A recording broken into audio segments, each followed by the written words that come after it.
ఇలా లక్షల ఎకరాల పంట ఎండిపోతా ఉంటే చూస్తూ ఊరుకోలేము కాబట్టి నేనే స్వయంగా చూద్దామని వచ్చిన ఎమ్మెల్యేలు ఇతర నాయకులు తిరిగి చెప్తా ఉంటే ఒక అదే కాదు అన్ని పోయినాయి.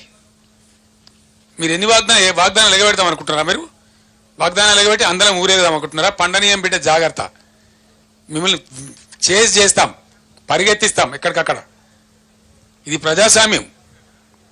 మీరేదో నలుగురు కార్యకర్తల మీద 4 పోస్టులు ఇంకా తమాష ఏంటంటే తుంగతుర్తిలో ఏలేవడో చెప్తున్నాడు, సార్ మీకు వస్తే చెప్తామని చెప్పి కాంగ్రెస్ వాళ్ళు బెదిరిస్తున్నారు సార్ అని చెప్తున్నాడు.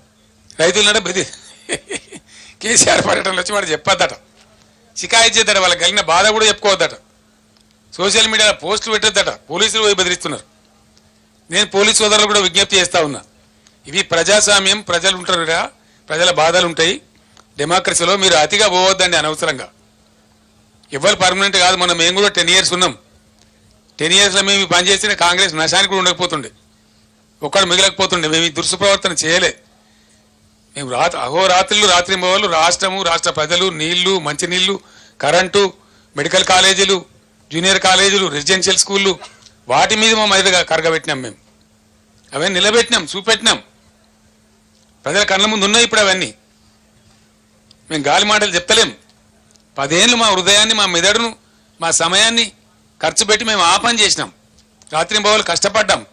నీళ్లు తెచ్చినాం, కరెంటు తెచ్చినాం, మంచినీళ్లు తెచ్చినాం, రెసిడెన్షియల్ పాఠశాలలు తెచ్చినాం, సంక్షేమ కార్యక్రమాలు చేసినాం. ఉన్నోని లేనోని అందరినీ కడుపులో పెట్టి కంటికి రెప్పలాగా చూసుకున్నాం. అదే ప్రజలకి ఇలా మీరు మోసం చేస్తామంటే ఊరుకోం. మీరేం చెప్పిండ్రు? 2 లక్షల రుణమాఫీ ఏమైంది? ఎందుకు మీరు స్పందిస్తలేరు? ఎప్పటికి చేస్తారు? ఎందుకు చెప్తలేరు? బ్యాంకులు మించి ఎందుకు మాట్లాడతలేరు? బ్యాంకు నోటీసులు ఇస్తే మంత్రులు, ఎమ్మెల్యేలు, ముఖ్యమంత్రి ఎందుకు మౌనం పాటిస్తున్నారు? దానికి సమాధానం కావాలి. మేము రైతాంగం పక్షాన, ప్రజల పక్షాన అడుగుతా ఉన్నాం. మళ్ళా పంటలు వేసుకోవాలి. ఇప్పుడు ఎండినా మళ్ళీ వేసుకోవాలి. రైతులు ప్రిపేర్ కావాలి. తెచ్చిన బాకీలు కట్టాలి. కాలిపోయిన మోటార్ల పైసలు బాకీలు తెచ్చిన అవి కట్టాలి. బోర్లు తవ్వితే లక్షలు ఖర్చు అయినాయి రైతులకు, అవి కట్టుకోవాలి. ఇది బ్యాంకు అని బాధలు. అటు మోటార్లు కాలుడు, ఇటు బ్యాంకులు బాధలు పెట్టుడు, ఇటు వడ్డీ వ్యాపారులు బాధలు పెట్టుడు, ఇవన్నీ ఒక పక్క.